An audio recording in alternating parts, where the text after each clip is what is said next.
Venice का व्यापारी। Venice एक बहुत ही वैभवशाली नगरी थी।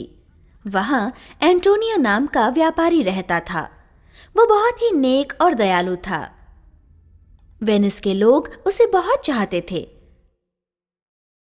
लेकिन शाइलॉक उसे पसंद नहीं करता था। शाइलॉक लोगों को बहुत ही ऊंचे ब्याज पर पैसे उधार देता था और शाइलॉक को इस व्यापार में एंटोनियो से नुकसान हुआ था। एंटोनियो ने शाइलॉक का सारे लोगों के सामने अपमान किया था। शाइलॉक अपने अपमान का बदला लेना चाहता था। बसानियो एंटोनियो का गहरा दोस्त था। अपनी प्रेमिका पोर्शिया से विवाह करने के लिए बसानियो को पैसे की जरूरत थी। उसने एंटोनियो से पैसे मांगे, लेकिन एंटोनियो के पास तभी उतने पैसे नहीं थे। इसलिए उसने बसानियो को अपना जहाज गिरवी रखकर साहूकार से पैसे लेने का सुझाव दिया। बसानियो और एंटोनियो शाइलॉक के पास गए। आओ एंटोनियो, कैसे हो? कितने पैसे चाहिए तुम्हें? 3000 ड्यूकट्स। मैं तुम्हें ये पैसा बिना ब्याज दे दूंगा, लेकिन तुम्हें मेरे पैसे 3 महीने में लौटाने होंगे। मेरे 5 जहाज 5 अलग दिशा में गए हुए हैं। जैसे ही वे जहाज वापस आएंगे मैं तुम्हें तुम्हारा पैसा लौटा दूंगा। ठीक है, लेकिन अगर तुम्हारे जहाज नहीं लौटे और तुम मुझे 3 महीने में पैसा वापस नहीं कर सके, तो तुम्हें मुझे अपने शरीर के उस हिस्से का मांस देना होगा जो मैं चाहूंगा। क्या तुम्हें मंजूर है?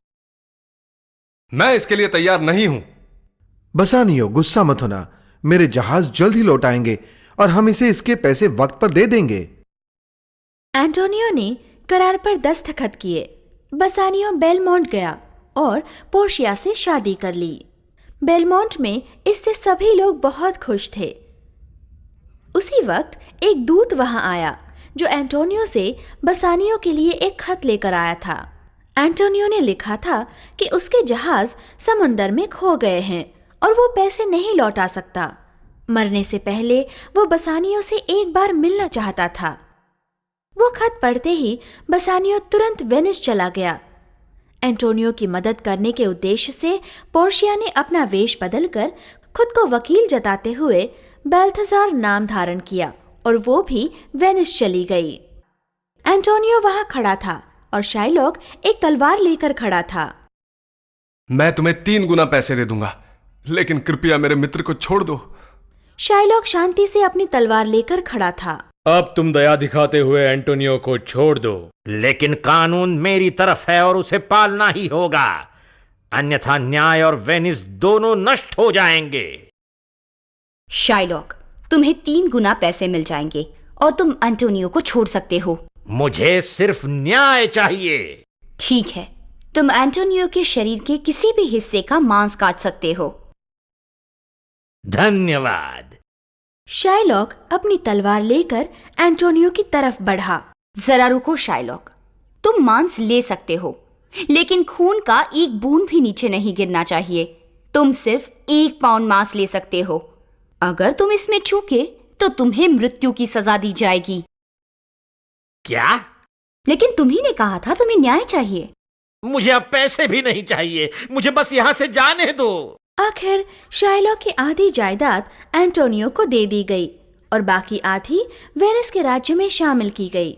ये सजा उसे इसलिए दी गई क्योंकि उसने वेनिस के नागरिक को मारने की कोशिश की, लेकिन एंटोनियो ने आधी जायदाद लेने से इनकार कर दिया।